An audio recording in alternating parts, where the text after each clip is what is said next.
Kalau sesuai putusan, Agnes Mo terbukti bersalah karena tidak mendapatkan izin dari pencipta lagu dalam hal membawakan lagu Bilang Saja ciptaannya Ari Bias dalam 3 konser. Oke. Sehingga Agnes Mo didenda berdasarkan Undang-Undang Hak Cipta.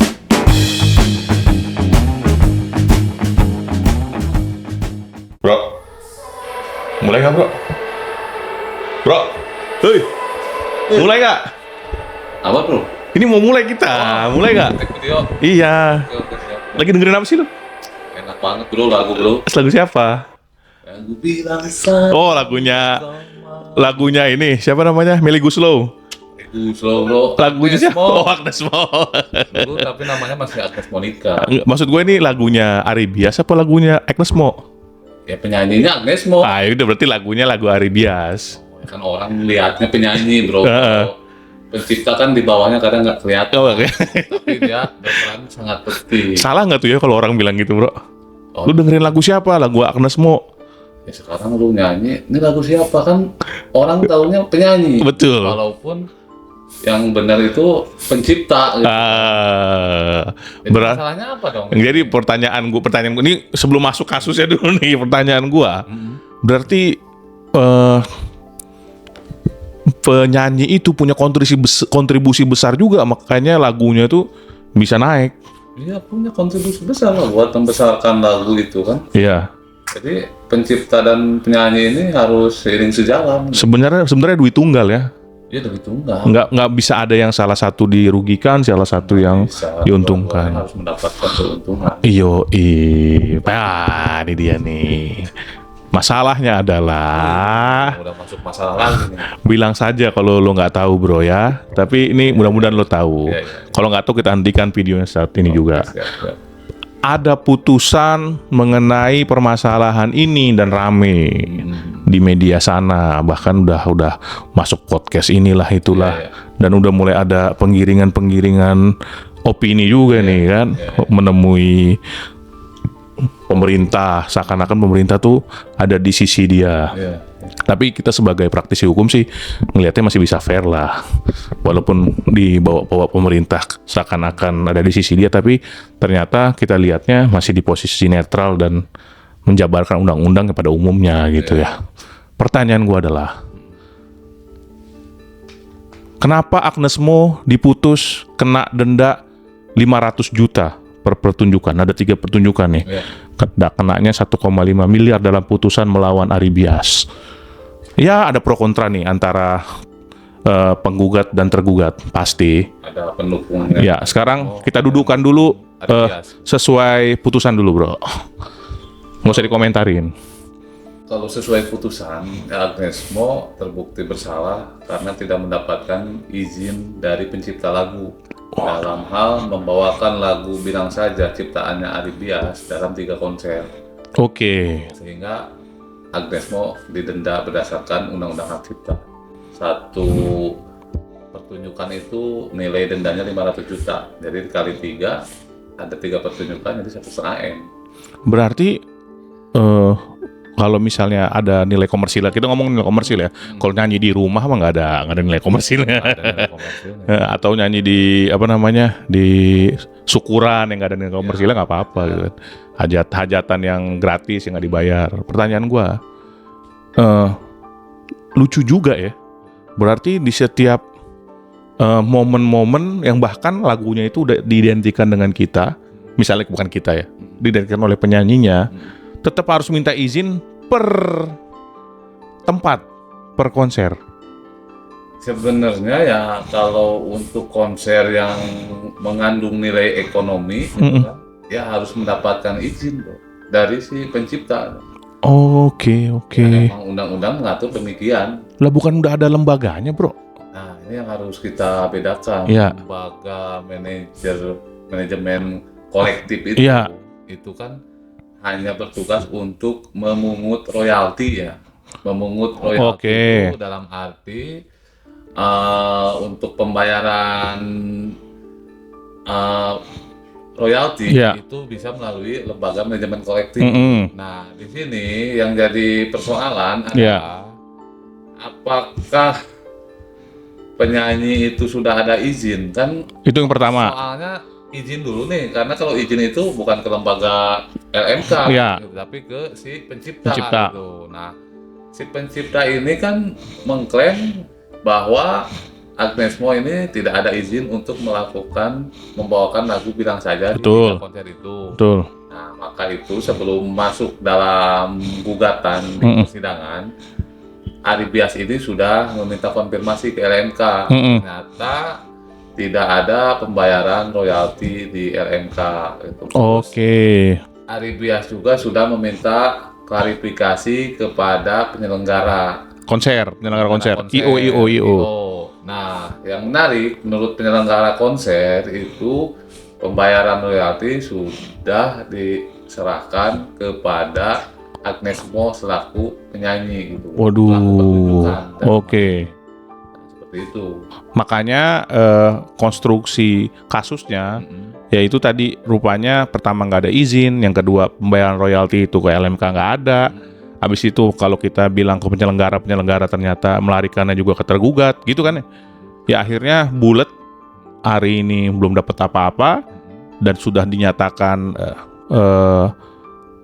lagunya itu dipakai oleh Agnes Mo tanpa izin yang di awal tadi, itu, dan dia belum mendapatkan apa-apa. Makanya putusan 500 juta per konser itu jadi berdasar Ya, kalau secara hukum. Undang-undang hak cipta itu berdasar. Oke. Makanya gugatannya dikabulkan. Terus masalahnya di mana, bro? Kok rame bener ini? Nah, Masalahnya apakah karena Agnes Mo nggak mau bayar makanya jadi rame nih? Bukan. Kalau gua rasa sih bukan masalahnya Agnes Mo yang kamu bayar. Yang gua Tapi tangkap, belum bayar dong dia tetap. ya belum lah, karena Agnes Mo kan melakukan upaya hukum kasasi. Oh ya, oke. Putusan belum inkrah, belum bisa dieksekusi. Iya betul. Nah, jadi yang gua lihat di sini Kok rame banget. kembang yang menyebabkan ramai banget itu pro kontra terkait dengan siapa yang berkewajiban melakukan pembayaran atas royalti itu. Ya. Apakah si penyanyinya atau penyelenggara konsernya? Ya. Kan yang jadi perbincangan itu, bro. Ya. Nah, di sisi lain, menurut versinya pihak Agnes Mo, itu yang berwenang melakukan kewajiban pembayaran royalti itu adalah penyelenggara konser. Secara undang-undang apa secara keperdataan nih dia ngomong begitu? Itu dia secara keperdataan versi tafsirnya pihak Agnes, bro. Oke, Karena berarti apa? dilihat perjanjian dia harusnya. Karena gini, orang terbawa tafsir dengan di PP soal hak cipta itu kan ada diatur tuh.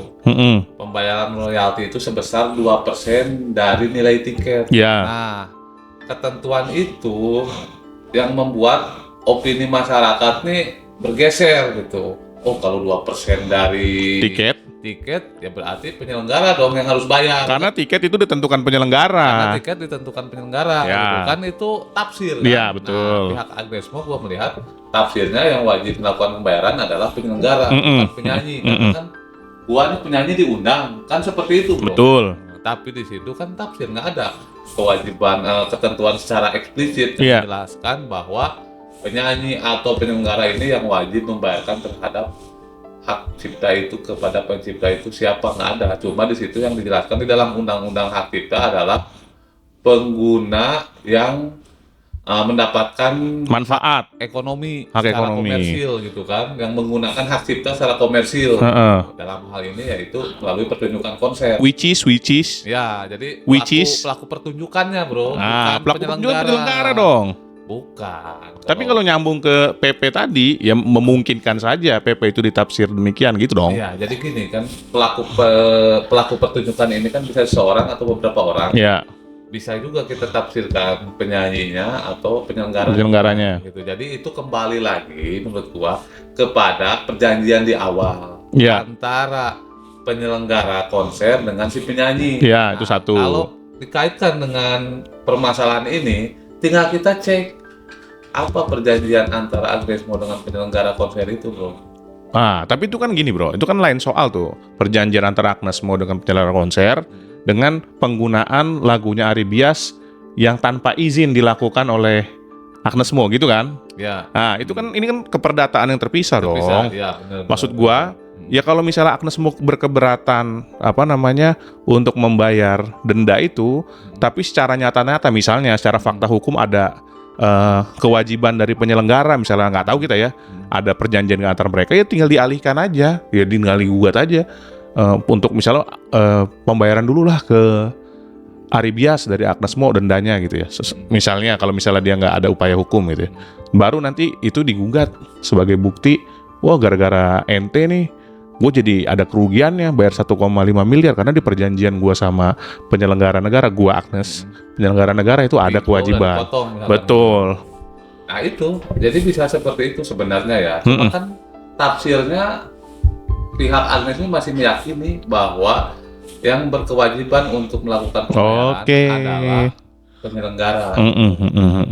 Nah di sini sudah diklarifikasi oleh penyelenggara konser bahwa pembayaran royalti itu sudah diserahkan kepada penyanyi, yaitu kepada Agnes Mo, gitu. Jadi yang bisa kita lihat di sini adalah ada miskomunikasi antara penyelenggara konser dengan pihak Agnes Mo. Di situ, bro. Jadi Agnes Mo ini nggak terima karena yang harusnya bayar adalah penyelenggara. Sedangkan ketentuannya di dalam undang-undang tidak disebut secara eksplisit siapa yang berkewajiban, tapi hanya kalimatnya adalah orang yang menggunakan hak cipta secara komersil gitu, bro. Tapi menurut gua ini bukan masalah undang-undang kayaknya ya. Untuk yang ini menurut lu masalah undang-undang ya? Kan gua rasa enggak, ini karena ada kesalahpahaman antar mereka aja. Masa setiap ada kayak kesalahpahaman ini undang-undang yang salah, ini undang-undang yang salah. Bukan kesalahan undang-undang, salah menafsirkan. Iya. Menafsirkan atas undang-undang tersebut gitu. Iya. Nah, di situ ada permasalahan keperdataan juga antara pelaku penyelenggara konser dengan penyanyinya. Oke, ini kan udah berjalan clear gitu kan. Ini kan udah berjalan upaya hukumnya nih ke kasasi ya. Ya, tapi ada upaya lain nggak yang bisa diselesaikan sama Agnes, sama Aribias maupun sama penyelenggara konser? Selain itulah ya. Kalau upaya lain ya mungkin bisa kita maksudnya bisa dilakukan secara musyawarah juga gitu. Tapi pastinya kan nunggu hasil putusan. Iya. Ya, artinya kan kalau memang sudah inkrah itu tinggal masuk ke eksekusi untuk pembayaran. Iya. Kalau bagaimanapun kan putusan itu, pengadilan itu berwenang menentukan siapa yang salahnya di sini. Iya. Putusan pengadilan kan harus dihormati. Iya, betul. Di sini kan dinyatakan bahwa Agnes Mo terbukti bersalah. Iya. Bawakan lagu Bilang Saja tanpa izin gitu, bro. Salah satu lagu favorit lu ya, bro? Ya, Agnes Mo oke lah, bro. Bukan berarti lagu favorit gua, maksudnya tuh prestasinya oke gitu. Oh gitu. Katanya lu sukanya alternatif rock sama hip hop. Oke. Dan ini kelihatannya ya sebenarnya duduk permasalahannya sih kalau kita pribadi udah bisa ngelihat tuh ya. Masalah di mana, tapi menarik juga kalau ini tiba-tiba di MA ada perubahan putusan gara-gara kesalahan penafsiran, ada kesalahan penerapan hukum dari hakim pengadilan niaga. Kita mau menarik juga apa nih view-nya. Tapi kalau tetap dikuatkan ya itu seperti dugaan kita awal dan kajian kita awal secara umum sebenarnya udah mencukupi itu. Cuma permasalahan keperdataan antara 3 orang ini aja yang belum selesai dan tuntas. Oke, dan kelihatannya para pelaku industri ini agak ngeri-ngeri sedap tuh, karena ternyata dulu kayak nanti enggak gitu, banyak yang justru dengan adanya kasus ini ya putusan clear menjadi semakin clear ya, benderang posisi pencipta dan penyanyi itu seperti apa gitu. Iya. Oke, jadi hati-hati nih kalau yang bawa-bawa lagu komersil nggak pakai izin, terus royaltinya tidak diperjelas dulu ya. Perlu diuji nggak, bro? Udah nanti tuh urusan nanti, bro. Video berikutnya. Oke, bro, terima kasih. Jangan lupa tetap relate, bro, dan kasih tahu Agnes kalau ada nomornya. Kasih tahu nih, bisa win-win solution gitu dibanding lu terus-terusan ribut gitu kan. Oke, siap. Check out Agnes Mo. Jangan lupa dengerin Agnes Mo lagi, bro. Ya, makasih. Selamat malam. Assalamualaikum. Lanjut lagi, bro. Dengerin siapa lagi, bro? Agnes Mo. Oh, ya. Apa yang lu dengerin, Bro?